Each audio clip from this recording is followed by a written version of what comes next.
ಬಂಟ್ವಾಳದ ಆಭಾಸ ಅಪಘಾತದ ಚುಕ್ಕಾಣಿ ಹಿಡಿದು ನಡೆದು ಇಂದೀಗ ನನಗೊಂದು ಹೊರವಾಗಿರುವ ಹಸ್ತಾಂತರದ ಈ ಸಂದರ್ಭ ಕೊನೆಯ ನನ್ನ ಕಾರ್ಯಕ್ರಮಕ್ಕೆ ಪ್ರಯತ್ನ ನಾನು ನಡೆಸುವ ಈ ಕಾರ್ಯಕ್ರಮದ ಸಂದರ್ಭ ಈ ಕವಿಗೋಷ್ಠಿಯಲ್ಲಿ ನಾನು ಒಬ್ಬ ವಾಚಕನಾಗಿ ಒಂದು ಪರಿಸರದ ನಿಮಿತ್ತ ವಾಚಿಸ ಬಯಸುತ್ತೇನೆ.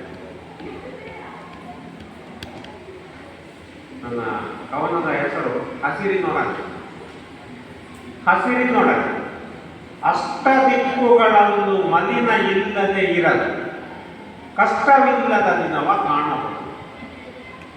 ನಷ್ಟವಾಗಲುಬಹುದು ಅಳಿಸಿದರೆ ಪರಿಸರವ ಸ್ಪಷ್ಟತೆಯು ಇಲ್ಲದಿನ ಮನದಲ್ಲದೆ. ಹಸಿರು ಗಿಡ ಮರವಿರಲು ಪರಿಶುದ್ಧ ಗಾಳಿ ನಡೆ ಉಸಿರ ನೀಡುವ ವಿಷಯ ಮರೆಯಬೇಡ.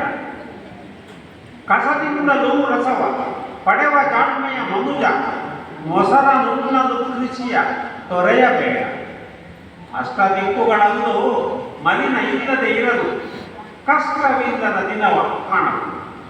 ಗಿರಿಶಿಖರ ಸೌಂದರ್ಯ ಗರಿಯ ಬಿರಿಗಿಹ ನವಿಲು ಗಿರಿಶಿಖರ ಸೌಂದರ್ಯ ಗರಿಯ ಬಿರಿಗಿಹ ನವಿಲು ಸುರಿಯುವ ಗಾನದ ಗದೆ ಸುದೆಯ ವಿಕರಾದ ನುಡಿಯ ಸುರಿಯುವ ಗಾನದ ಸುದೆಯ ವಿಕರಾದ ನುಡಿಯ ಹರಿಸುತ್ತ ಸುನಾದವನು ಜಗದ ಮೋಹಕ ನೋಟ ಇರಲಿ ಎಂದೆಂದಿಗೂ ಜಗದಗನ ಚಿಲು.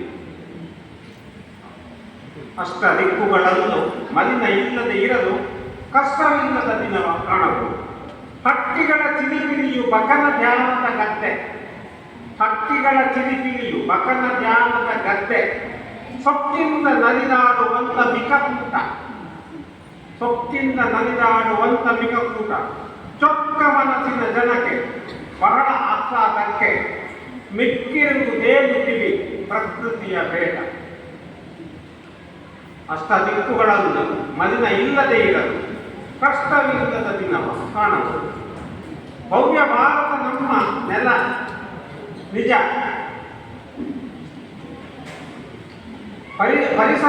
ಪರಿಸರವ ಕಡೆಗಣಿಸಿ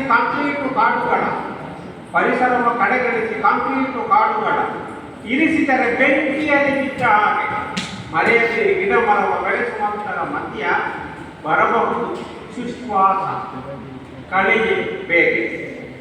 ಬರಬಹುದು ಸುಶ್ವಾಸ ಕಳೆಯೇ ಬೇಗೆ. ಎಲ್ಲರಿಗೂ ಶುಭವಾಗಲಿ. ನಮಸ್ಕಾರ.